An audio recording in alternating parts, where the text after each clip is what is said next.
C'est-à-dire que l'enfant est élevé non pas dans la coopération, mais immédiatement dans la compétitivité. Travaille bien mon fils, sois le meilleur, etc. Et à partir du moment où l'enfant, dès tout petit, est ensemencé en quelque sorte de ce principe, ben, il ne faut pas s'étonner que ce principe se prolonge et fait l'être humain adulte.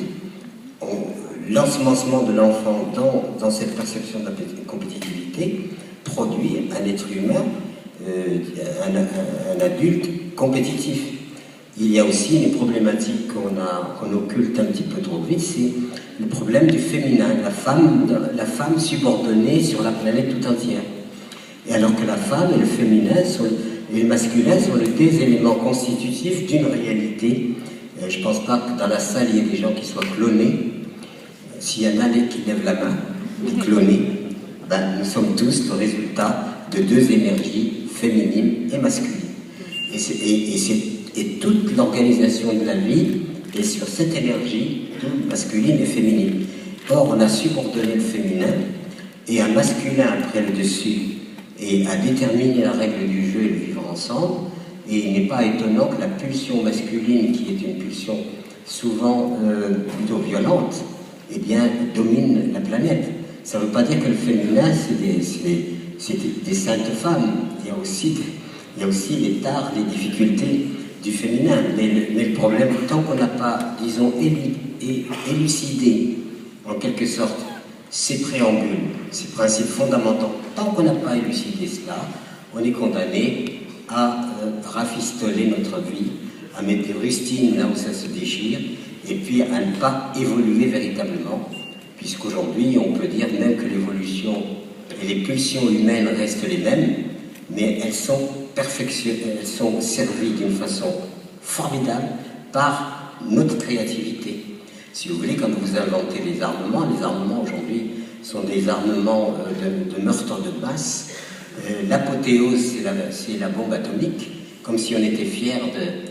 Vraiment, mais on ne comprend pas pourquoi on est fier de la bombe atomique. On devrait avoir honte de la bombe atomique, puisque c'est ce qui risque de provoquer au contraire une apocalypse terrifiante. Et comment se fait-il que les humains soient aussi stupides pour arriver à donner au mal et à la violence beaucoup plus importante qu'à la vie? Donc la question se pose aujourd'hui en termes extrêmement déterminants, extrêmement forts. Si nous voulons un avenir, il y a lieu, dans cette transition peut-être, de repenser notre vivre ensemble et de donner orientation à notre histoire qui aboutisse à quelque chose qui ne justifie pas la formule de Fournier. Vous savez, dans les années 60, Fournier disait « on ne sait pas où on va, mais on y va ». Voilà.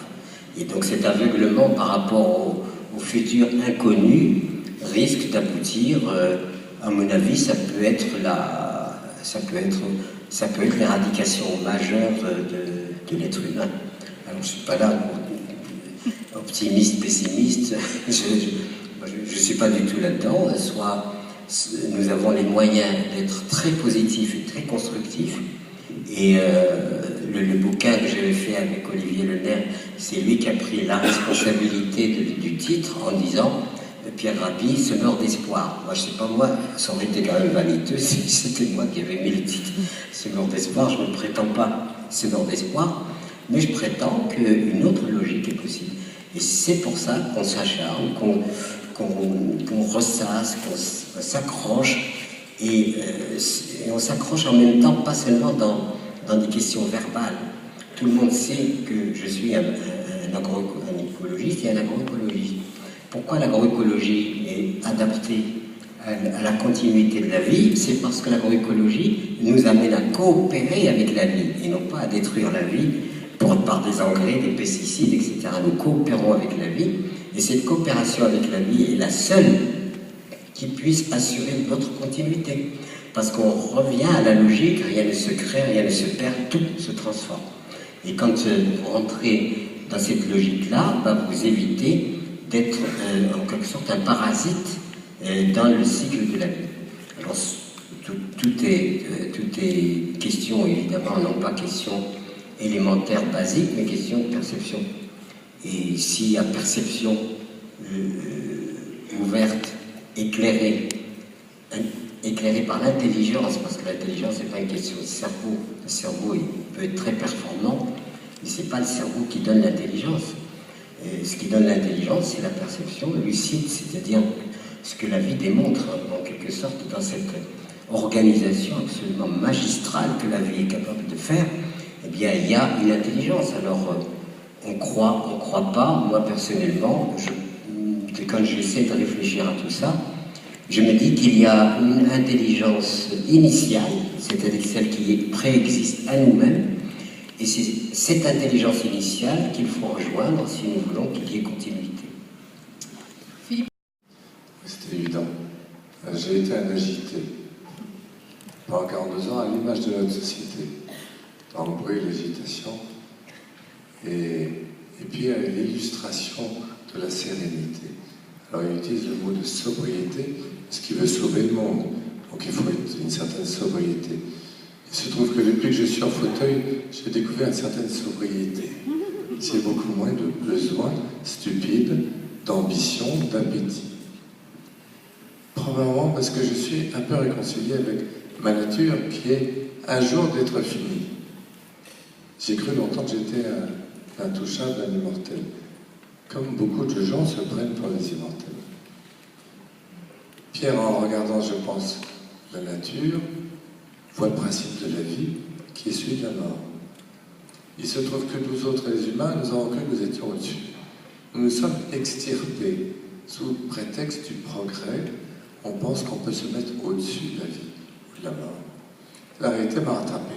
Ça m'a fait beaucoup de bien, je suis redevenu un peu sobre. Et dans cette sobriété, j'ai trouvé une forme de bonheur évidente. Puisque je n'ai plus d'appétit stupide et que je ne suis pas en manque. Parce que nous sommes une société de manque. On dit qu'on est saturé. Non, on est toujours en manque de quelque chose. Cette sobriété est heureuse, puisque j'ai besoin de rien, si ce n'est du regard de mon épouse et de mes enfants, ou de mes compagnons de fauteuil ou de fragilité. C'est pour ça que nous parlons de fragilité. C'est qu'il y a dans le regard sur la fragilité la même poésie que vous avez en regardant la nature ou la création. À travers le regard sur la fragilité, je trouve qu'il y a la même beauté. Parce qu'on découvre l'extraordinaire résilience de la vie à travers ses corps blessés. Et c'est une résilience de la vie qui est absolument nettoyée de tout ce qui a pu nous polluer auparavant, dans les pollutions de la Terre. Il y a la pollution des esprits aussi. Donc j'étais un être pollué. Et bon, je ne vous dis pas qu'il faille passer par un fauteuil pour être dans la sobriété heureuse. Hein, faites comme Pierre, regardez la nature, vous trouverez aussi quelque chose, une réponse. Donc oui, je comprends ce que dit Pierre, sobriété heureuse. Je crois qu'il faut arrêter de courir après les faux espoirs et que justement, comme vous le disiez, en étant dans la sobriété et dans le partage, hein, j'aime bien cette notion que vous avez d'être dans la communauté, dans le groupe, dans la coopération, eh bien on va trouver beaucoup plus de bonheur. Pierre, c'est à vous de nous amener sur ces sentiers. Par contre, après j'aurais quelques questions à vous poser sur comment on y arrive. Parce que je comprends ce que vous dites, mais vous dites il faut être sobre. Très bien, Pierre. Mais quand vous allez être sobre et qu'il y a 2 milliards 400 millions de gens qui ont moins de 2 euros par jour, et 1 milliard d'handicapés, vous êtes gentil de ne pas nous mettre à la trappe sous prétexte qu'on va être sobre et qu'on va avoir moins de moyens pour la fragilité, par exemple. Ou qu'on va arrêter de penser au développement des 2 milliards 400 millions de misères. Donc c'est ça que j'aimerais vous entendre un peu parler, c'est comment on arrive là, sans tout, sans oublier les faibles. Déjà, rien que rajouter un petit élément à ce qui a été dit auparavant, il y a des gens comme nous qui vivent dans une espèce de prospérité, mais ce qu'on constate dans les sociétés dites prospères, c'est que la prospérité va avec l'augmentation de la consommation d'anxiolytiques. C'est-à-dire que la société produit à la fois des richesses, même quelquefois tellement exorbitantes que c'est le déchet. On le voit d'ailleurs par Ce que nous jetons, on a évalué à 40% de déchets fabriqués par la société dite moderne. Il n'y a rien de plus stupide que de fabriquer du déchet. C'est complètement idiot. Donc, on est dans une société, effectivement, où il y a une prospérité matérielle, bien qu'à l'intérieur de cette prospérité matérielle, vous avez la misère la plus honteuse. Il n'y a qu'à voir les sociétés très évoluées, américaines et autres, où vous avez la misère, la pire des misères. C'est pas celle de l'Afrique, c'est celle du New-Yorkais ou du Parisien au milieu de la prospérité.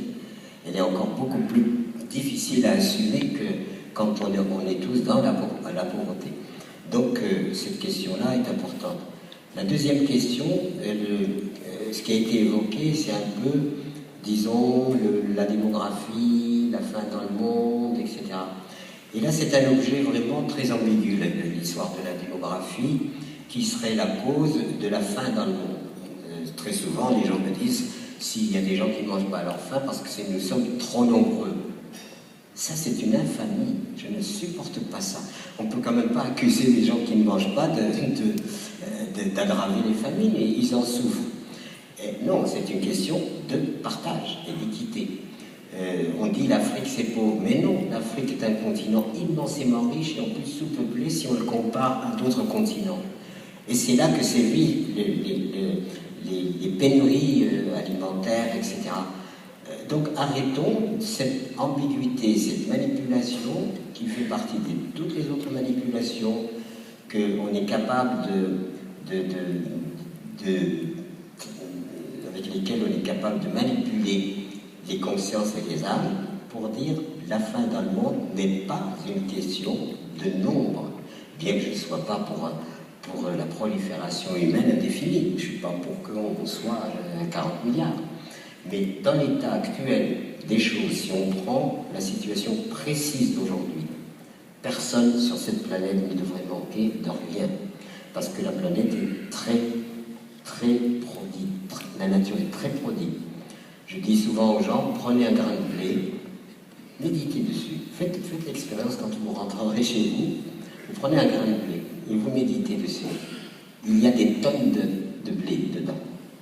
Par une espèce de magie de la vie, ce grain de blé, vous le semez, va vous donner 10 épis. Chaque épi a 40 grains. Et vous voyez la démultiplication. Elle est à l'infini. La démultiplication est à l'infini. Alors pourquoi? Et malgré ce prodige de la nature, les gens meurent de faim. Et ben c'est parce que le choix de la société d'aujourd'hui va plus vers le malheur, la destruction. On accorde beaucoup plus de moyens aux armements, à la destruction qu'à la vie.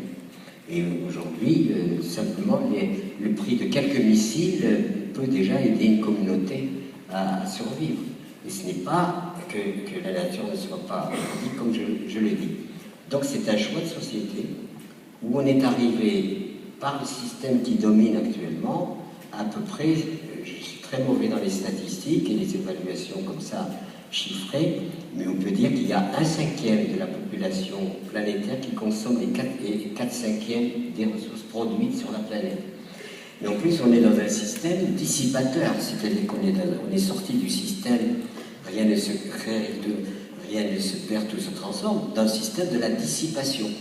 Et cette dissipation fait partie des bases de la société d'aujourd'hui, où finalement, la part d'indispensable, elle n'est pas résolue partout, et le superflu n'a pas de limite. Vous voyez, il paraît que les magasins de luxe n'ont pas souffert de la crise. Pourquoi les magasins de luxe ne souffrent pas de la crise alors que je peux dire que c'est du superflu quand même? C'est pas qu'ils n'en ont pas souffert, c'est qu'ils ont même augmenté leur chiffre d'affaires. Ils ont peut-être même augmenté leur chiffre d'affaires. Seulement, il y a des situations où si on vous met d'un côté une bague en diamant et de l'autre côté une miche de pain, et il n'y a que ça à choisir, je ne sais pas ce que vous choisirez. En tout cas, il y a peut-être des croqueuses de diamants, mais enfin, c'est quand même autre chose. Donc on est loin en quelque sorte de la réalité telle qu'elle se pose aujourd'hui en termes de la survie collective de l'humanité. Donc quand vous avez une société qui produit 30 à 40% de superflu au détriment et de...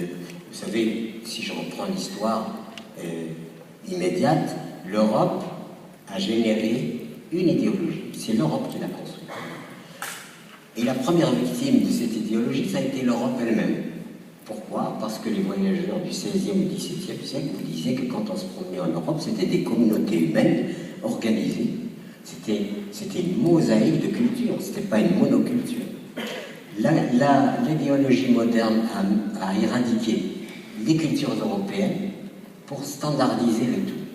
C'est l'ère du pétrolitique, vous savez, c'est l'ère de la machine, etc. Ensuite, l'Europe n'aurait jamais pu prospérer sans la colonisation et sans les ressources de la colonisation. On a drainé. D'abord, l'Europe s'est soulagée d'un surplus de population qui sont allés conquérir des terres à l'extérieur, et en plus, les ressources de ces terres à l'extérieur ont été drainées pour doper le système européen. Donc vous êtes dans une ambiguïté totale. Et on dit que ce modèle-là, il faut le généraliser. Comment est-ce que vous pouvez généraliser un modèle comme ça?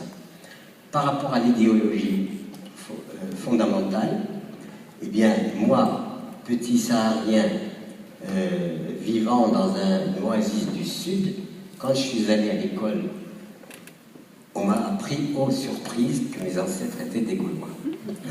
Je récitais que mes ancêtres étaient des Gaulois. Alors, plus tard, je me suis dit, mais par quel stratagème mes ancêtres sont des Gaulois? J'ai pas les grosses moustaches, il me manque le casque aussi.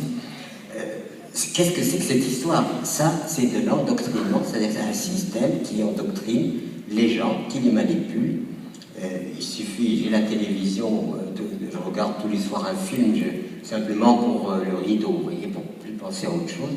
Quelquefois, c'est des films tellement stupides que mes enfants ont honte pratiquement de me voir des films aussi stupides, parce que je ne cherche pas du tout...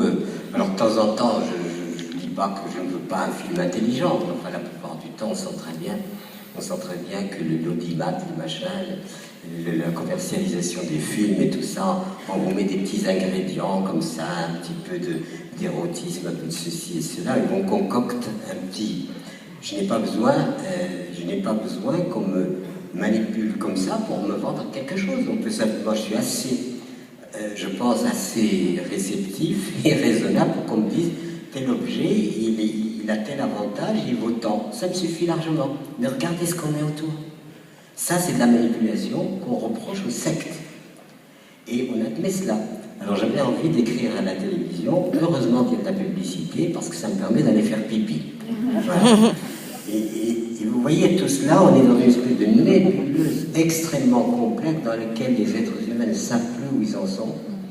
Et du coup, cette manipulation et cet endoctrinement génèrent évidemment un mal-être, lequel mal-être on essaye de le compenser par des artifices, et du coup, la vie, on se demande quel sens peut avoir la vie, et c'est pas pour autant que je suis, disons, dans le pessimisme aigu. Je pense simplement qu'il y a nécessité maintenant de changer de vision. Hier, on a